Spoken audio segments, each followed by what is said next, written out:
ক্ষমতাচ্যুত প্রধানমন্ত্রী শেখ হাসিনার অনলাইনে দেয়া ভাষণের প্রতিবাদে রাজশাহী বিশ্ববিদ্যালয়ের ক্ষুব্ধ শিক্ষার্থীরা সকল আবাসিক হল থেকে আওয়ামী পরিবার সংশ্লিষ্ট নামফলক মুছে দিয়েছে। তবে শেখ ফজিলাতুন্নেসা হলে নতুন নামের ব্যানার ছিঁড়ে ফেলেছে আবাসিক ছাত্রীরা। বিশ্ববিদ্যালয় কর্তৃপক্ষ বলছে, নাম পরিবর্তনের সাথে বিশ্ববিদ্যালয়ের প্রশাসনের কোনো সম্পর্ক নেই। বিস্তারিত ডেস্ক রিপোর্টে। ঘোষণা অনুযায়ী রাজশাহী বিশ্ববিদ্যালয়ের বিক্ষুব্ধ শিক্ষার্থীরা রাত ৯টায় প্রতিষ্ঠানটির বিভিন্ন হলের শেখ পরিবার সংশ্লিষ্ট নামফলক ভাঙচুর করে।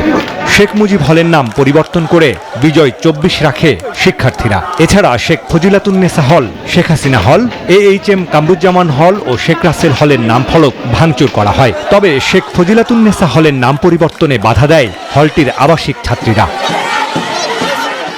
বিক্ষুব্ধ শিক্ষার্থীরা বলছেন, স্বৈরাচারের কোনো স্মৃতিচিহ্ন রাখা হবে না।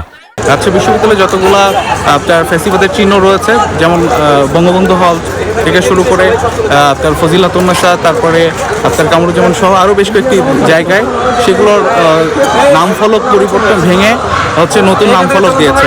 যারা ২৪-এর অভ্যুত্থানে শহীদ হয়েছে এবং যাদের রক্তের বিনিময়ে আমরা নতুন করে দ্বিতীয় বাংলাদেশ পেয়েছি, তাদের নামটাকে আমরা স্মরণীয় করে রাখতে চাই। বাংলাদেশে বঙ্গবন্ধু শেখ মুজিব হল ভেঙে, মানে ওই নামফলক ভেঙে আমরা বিজয় ২৪ হল রাখছি। শেখ ফজিলাতুন্নেসা হলের আবাসিক ছাত্রীরা বলছেন, আলোচনা ছাড়া নাম পরিবর্তন মেনে নেওয়া হবে না।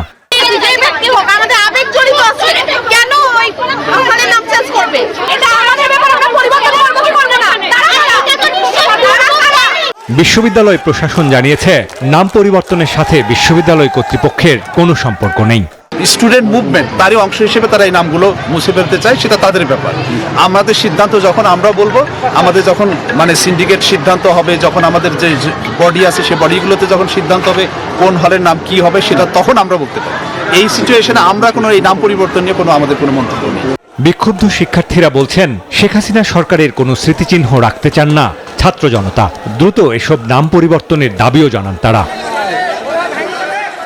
Desk report, news 24।